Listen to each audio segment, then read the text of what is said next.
Good day mga idol, napakalamig ngayon, kaya naman masarap humigop ng sabaw ngayon. Kaya magluluto ako ng ulo ng gulyasan. Tara guys, samahan niyo ako.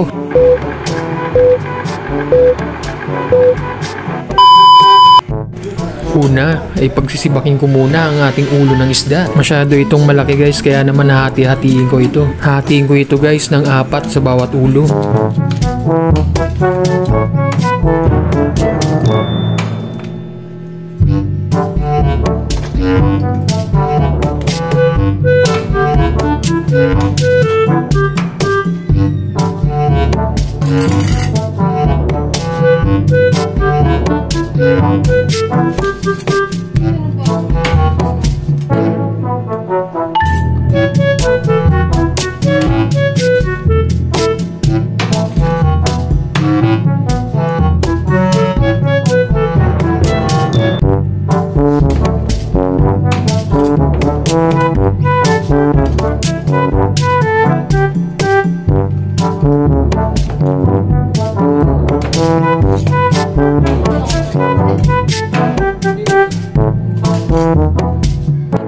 Dito naman ay pagsisibakin ko na ang mga mabibisa nating aromatics guys. Unahin ko na tong bawang. Isunod na rin nating sibakin ang ating sibuyas.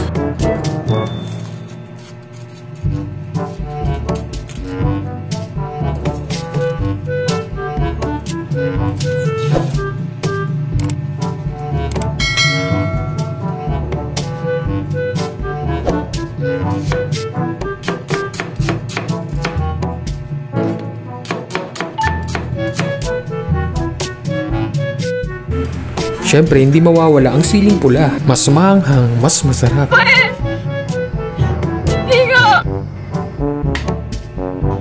Pagsisibakin na rin natin guys ang ating kamatis. Hatiin lang natin ito sa 4 bawat piraso.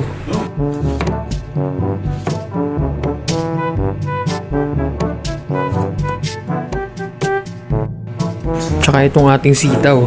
Bali, hindi ko na kinumpleto ang gulay nito guys. Sitaw at talbos ng kamote ay goods na yan guys. Ang importante dyan ay yung lasa ng ating ulo ng gulyasan.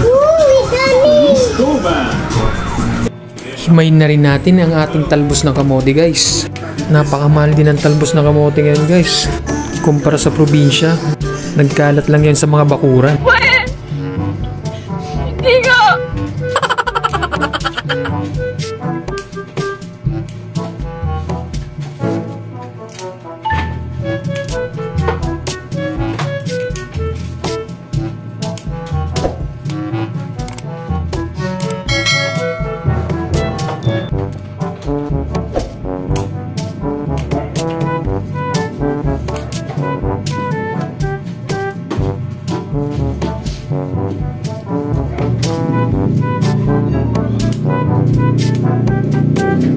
Umpisa na natin ito lutuin.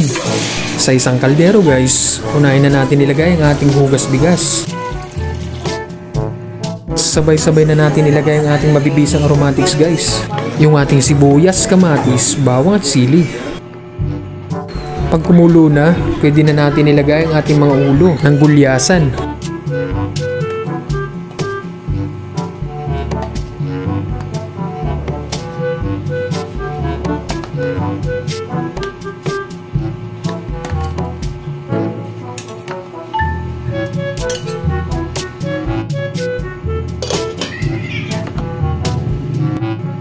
Timplahan na rin natin ito guys ng pampalasang patis.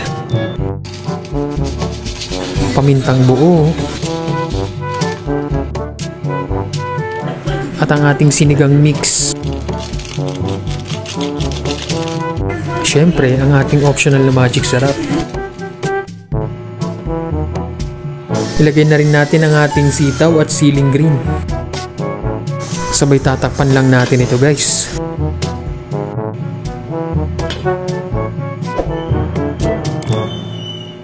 At ang pinakahuling mga idol ay ang ating talbos ng kamote.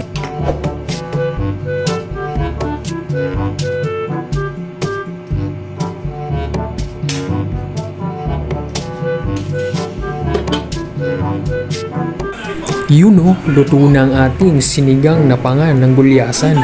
Higupan time na. Napakasarap nito guys, napakalasa nito. Tamang-tama sa malamig na panahon ngayon. Makayon, mangantayon gagayem kakabsat. Iwaryo dagitay kilabban nyo ditan.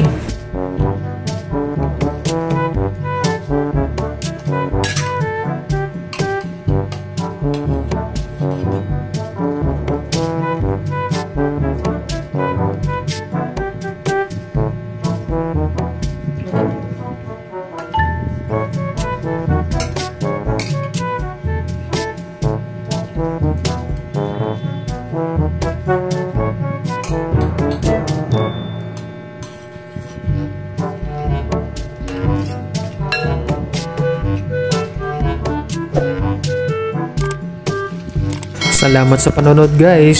Hanggang sa muli.